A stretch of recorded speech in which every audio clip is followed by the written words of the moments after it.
Much. Thank you సత్య గారు, thank you so much. And నా director Nag Ashwin గారిని మాట్లాడేసిందిగా కోరుకుంటున్నాం. Hi hi hi hi hi thank you అండి, thank you అందరికీ, బాపు గారి టీంకి. ఏదేది కల్కి టూ వస్తుంది. సో బాపు గారు ప్రొడ్యూసర్కి, ఫుల్ టీమ్, టెక్నీషియన్స్, యాక్టర్స్, డైరెక్టర్కి అందరికీ thank you so much. First నన్ను ఇక్కడికి పిలిచినందుకు. అండ్ నేను ట్రైలర్ చూశానండి.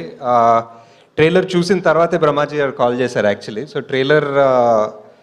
ట్రైలర్లో ఒక లాస్ట్ ఆల్మోస్ట్ టైటిల్ వచ్చే ముందు ఒక షాట్ ఉంటుంది. ఆ ఫుల్ ఫ్యామిలీ ఒక డోర్వేలో నిల్చొని అలా చూస్తుంటారు. సో జస్ట్ అంటే ఏం చూస్తున్నారు, ఏం చేశారు వీళ్ళు, ఏం జరిగింది సినిమాలో అని ఒక చిన్న క్యూరియాసిటీ ఉంటుంది. ట్రైలర్ కూడా చాలా బాగా కట్ చేశారు.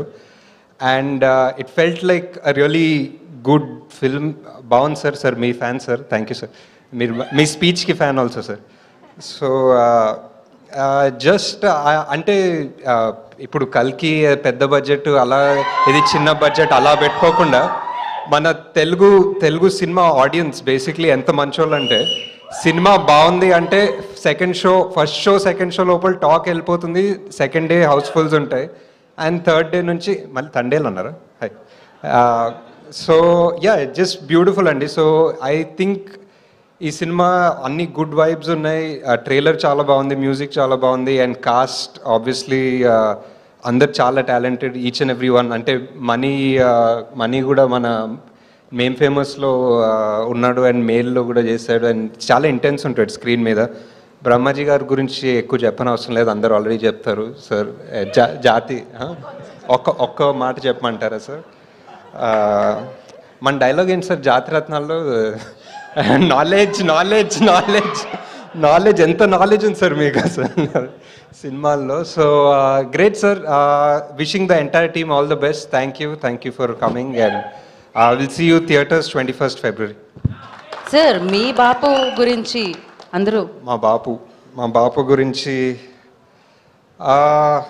అంటే స్పెసిఫిక్ ఇన్సిడెంట్ అంత ఇమీడియట్గా గుర్తులేదు. బట్ చిన్నప్పుడు ఆల్మోస్ట్ అందరికీ సేమ్ ఎక్స్పీరియన్స్ ఉంటుందేమో. ఏదైనా అడిగితే లేకపోతే ఏదైనా చెప్తే, మా నాన్న ఒక చిన్న ఊరు నుంచి నాగర్ కర్నూల్ దగ్గర ఐతోల్ అని. సో ఎప్పుడు చెప్పేవాళ్ళు, స్కూల్కి వెళ్ళడానికి నేను ఒక 14 కిలోమీటర్లు నచ్చి వచ్చేవాడిని. నీకు ఇప్పుడు పెన్ కావాల్సి వచ్చిందా, పెన్సిల్ కావాల్సి వచ్చిందా అని చెప్పి చిన్నప్పటి నుంచి ప్రతి దానికి ఆయన చిన్నప్పుడు పడే కష్టాలు, ఆయన చిన్నప్పుడు కష్టపడి వంటలు చేసుకుంది, హాస్టల్లో ఉంది, అన్నీ చెప్పేవాళ్ళు. సో ఏంటి అంటే ఆబ్వియస్లీ ఏంటి ప్రతిదానికి ఇదే చెప్తున్నారు స్టోరీ అనుకునేవాడిని చిన్నప్పుడు. కానీ నాకు మొన్ననే అంటే నేను కూడా ఇప్పుడు బాపోయాను, నాకు కూడా ఒక పిల్లోడు ఉన్నాడు.